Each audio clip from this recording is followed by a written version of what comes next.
तर मित्रांनो, घरोघरी मातीच्या चुली या मालिकेच्या 14 डिसेंबरच्या एपिसोडमध्ये की जानकीने मकरंदची नोकरी सोडलेली असते.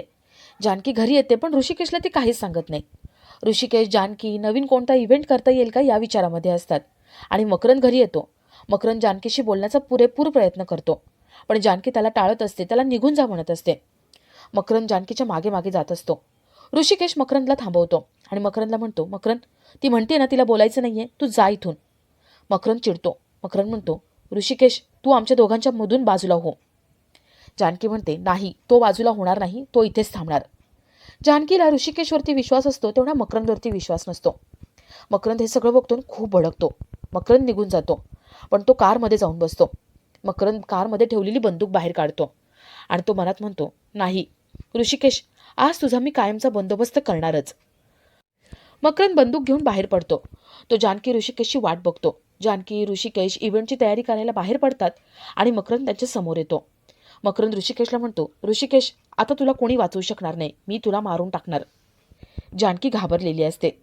आता मकरंदच्या या सगळ्यामुळे जानकी ऋषिकेश तर जवळ येत चाललेत, पण मकरंदने जर ऋषिकेशला गोळी मारली तर जानकी ऋषिकेश यांचं पुढे काय होईल ते बघण्यासारखं असेल. तर या सगळ्याची सुरुवात ही अशी होतीये की जानकी मकरंदचा सगळा वेडेपणा बघते. ती मकरंदला म्हणते, मकरंद, अरे हे सगळं काय केलंयस तू? तू एवढा माझ्या प्रेमामध्ये वेडा झाला होतास की काही कोणत्याही थराला जात होतास. मकरंद म्हणतो, जानकी, हा प्रँक होता ग, फक्त गंमत केली. जानकी म्हणते, गंमत? अरे वेड्यासारखा तू वागतोयस. ड्रॉवरमध्ये फोटो काय ठेवतो, घरामध्ये काय सगळीकडे फोटो लावून ठेवलेस तू. जानकी थोडा विचार करते आणि ती म्हणते, अच्छा, मला आत्ता सगळं कळते. म्हणजे मला ब्लँक कॉल येत होते ते तू करत होतास. मला ते पेपरवरती कविता लिहून तू पाठवली होती, ती तू लिहिली होतीस का? आणि ते किडनॅप करणं, रात्री मला अचेस करणं, माझ्या मागे मागे येणं, मला टॉर्चर करणं, हे सगळं तू केलं होतंस. आता तर मला तुझ्याशी बोलण्याची इच्छाच नाही आहे. मी चालले. माझ्याशी बोलू नको आणि कधी मला फोनसुद्धा करू नको. जानकी निघत असते. मकरंद तिचा हात धरतो. मकरंद म्हणतो, जानकी, प्लीज एक संधी दे ना. अगं, आपण नव्याने सुरुवात करू, प्लीज. असं करू नकोस जानकी, तू माझी मैत्रीण आहेस ना. मकरंदने जानकीचा हात धरलेला असतो. जानकी म्हणते, सोड माझा हात. मकरंद काही हात सोडत नाही. जानकी त्याच्या जोरात एक कानाखाली मारते आणि मकरंदला सांगते, मकरंद, मला तर तुझं तोंड बघायची सुद्धा इच्छा नाहीये, बोलण्याची इच्छा नाहीये. गुन्हेगाराला माफी कधीच नसते. गुन्हेगाराला फक्त शिक्षा असते. मला इथे थांबायचंच नाहीये. मी तुझा जॉब सोडला. जानकी तिथून निघून जाते.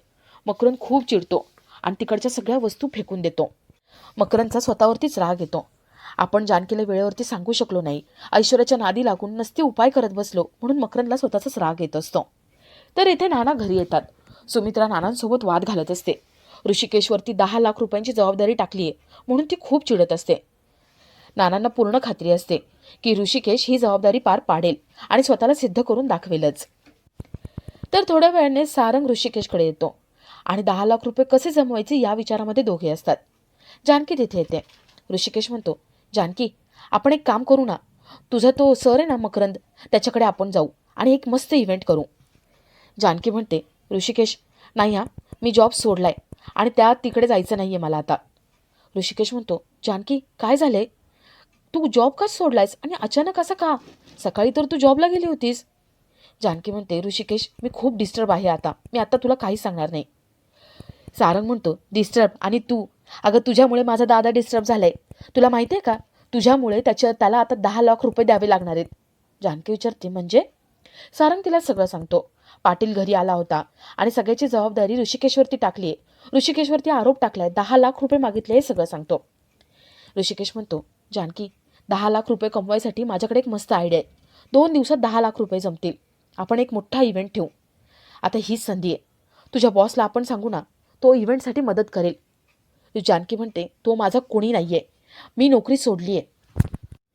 ऋषिकेश म्हणतो, आता काय करायचं? तू नोकरी सोडलीस?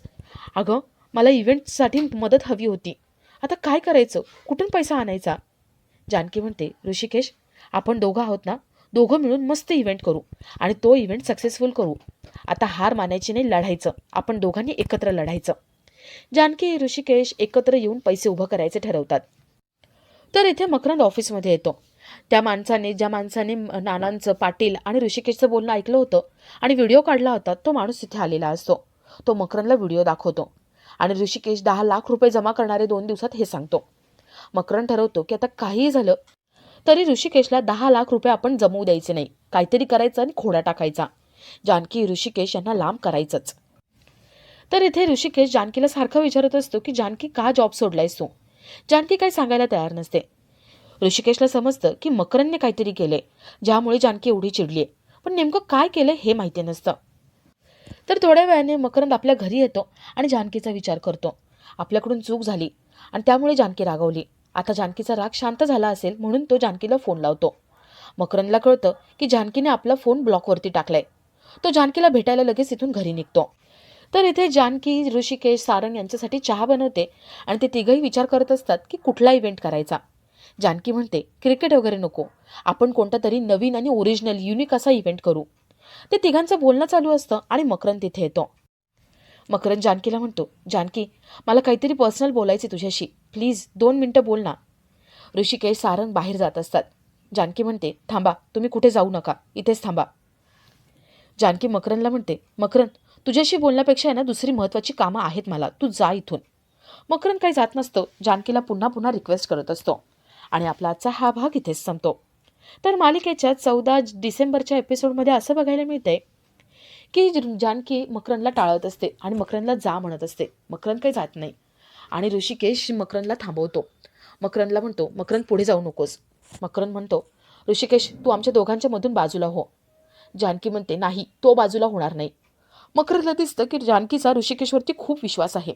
मकरंद खूप भडकतो आणि तिथून निघतो. थोड्या वेळाने मकरंद आपली बंदूक काढतो आणि तो ठरवतो की ऋषिकेशला संपवायचं, जानकीच्या आयुष्यातून कायमचं लांब करायचं. जानकी ऋषिकेश इव्हेंटचं काम करण्यासाठी घराबाहेर पडतात आणि मकरंद बंदूक घेऊन बाहेर येतो. तो ऋषिकेशला म्हणतो, ऋषिकेश माझ्या जानकीला माझ्यापासून तू लांब केलेस ना, आता मी तुला सोडणार नाही.